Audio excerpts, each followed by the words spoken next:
How's it going, everybody? Welcome back to the channel. Right now I'm going to do a deep dive on the difference between a brown trout and Atlantic salmon.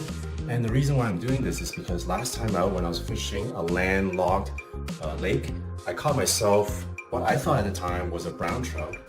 But the more I researched, the more and more I looked at it, I'm concluding that I'm actually caught an Atlantic salmon, and that will make it the first Atlantic salmon that I've ever caught, which means it's a very special fish for me.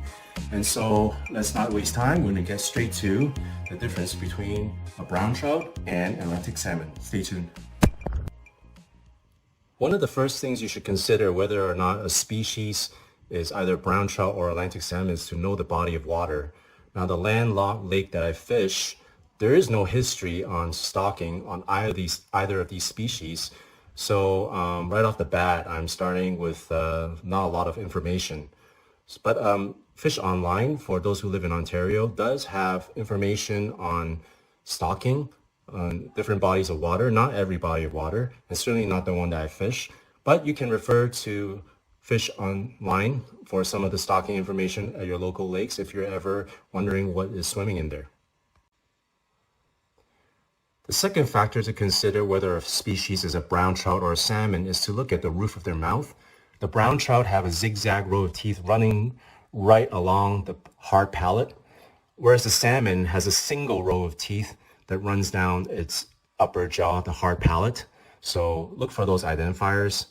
When I caught my fish, I didn't have this in mind, so I failed to take a photo of it, which was kind of unfortunate. The third thing to consider is the tail of the fish. Brown trouts tend to have a very thick caudal peduncle. The caudal peduncle, as depicted in this picture, is that piece of meat that attaches to the tail. For the brown trout, that strip of meat is quite thick, but for the salmon, it's a bit thinner relative to the size of the tail. The second thing to look at from the tail perspective is that brown trouts tend to have pretty flat tails, whereas the salmon has very forked tail.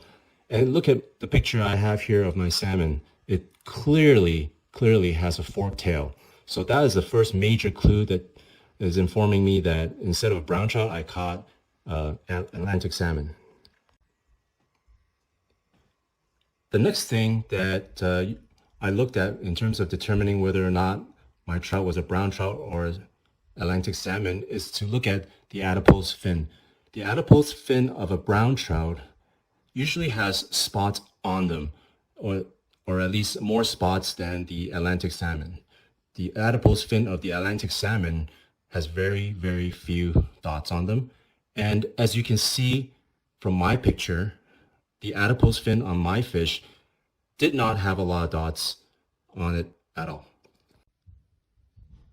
The next clue to look at when determining a difference between a brown trout and Atlantic salmon is to look at the upper jaw of the maxilla. For the brown trout, the maxilla extends past the eyeball, whereas the salmon, that does not happen. It stops just at the eyeball or just in front of it.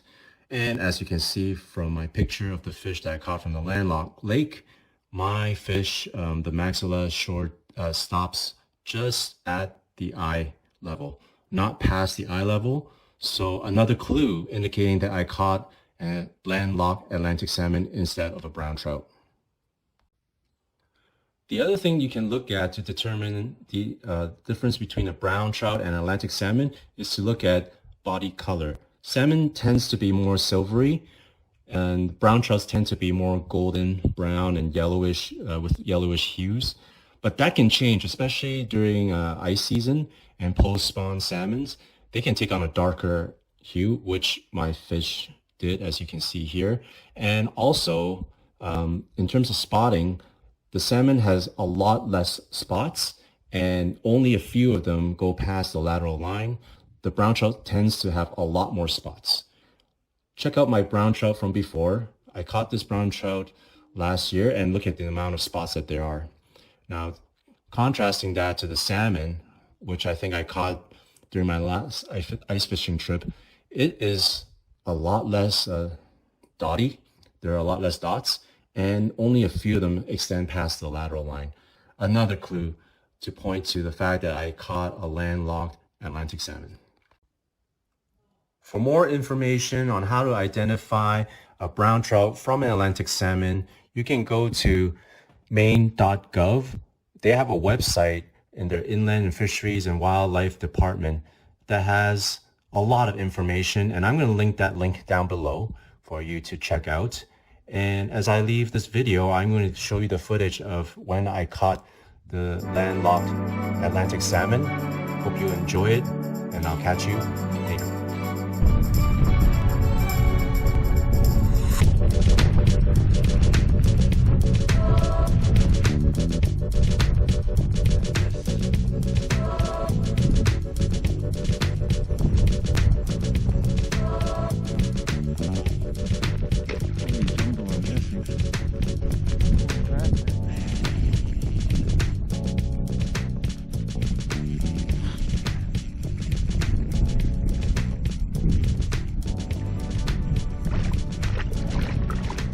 What is this?